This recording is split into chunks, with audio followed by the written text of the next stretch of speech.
While Adobe added the amazing new Bristle brush to Illustrator CS5, they didn't stop there when it comes to brushes. They've also made a few enhancements to the existing brushes. For example, let's take a look at the Art brush. What the Art brush does is it allows you to define any piece of art as a brush, and then to stretch that artwork along a path. However, in doing so, the artwork itself gets distorted. Let me explain what I mean. I'm going to take this daisy here, and I want to define this now as an art brush to use inside of Illustrator. So I'll select the artwork, I'll go to my brushes panel, I'll choose now to define a new brush. Let's go ahead and define an art brush. Click OK, and you can see that where it says brush scale options, it's currently set to something called stretch to fit the stroke length. I'm going to give this brush a name of Daisy, and then I'm going to go ahead and click OK. This is the way that brushes have always worked inside of Illustrator.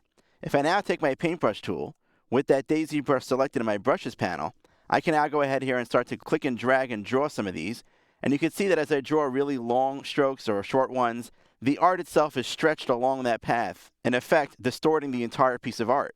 This isn't the effect I'm really looking for. Let me go ahead now and delete these for a moment. And let's go ahead now and double click on this brush so that we can change its settings. Back where it says brush scale options, I see a new option now in Illustrator CS5 called Stretch Between Guides. With this option chosen, you'll see that in the preview area, I now have two guides that I can reposition. By repositioning these guides, I can specify exactly which part of the brush does or does not scale. In doing so right now, any area between the guides will get stretched, but anything that's outside of that guide will not. I'll click OK to save that setting.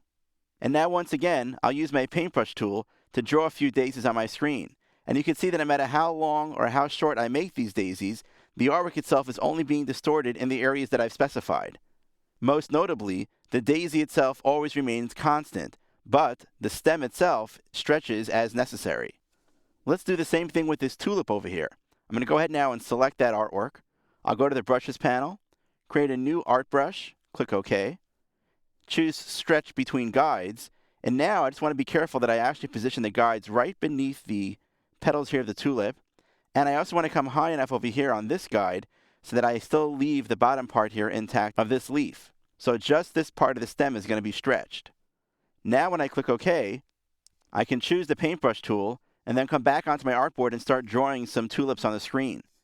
Notice again that the tulips itself and the art on both the bottom and the top are not distorted, but the stem stretches as necessary.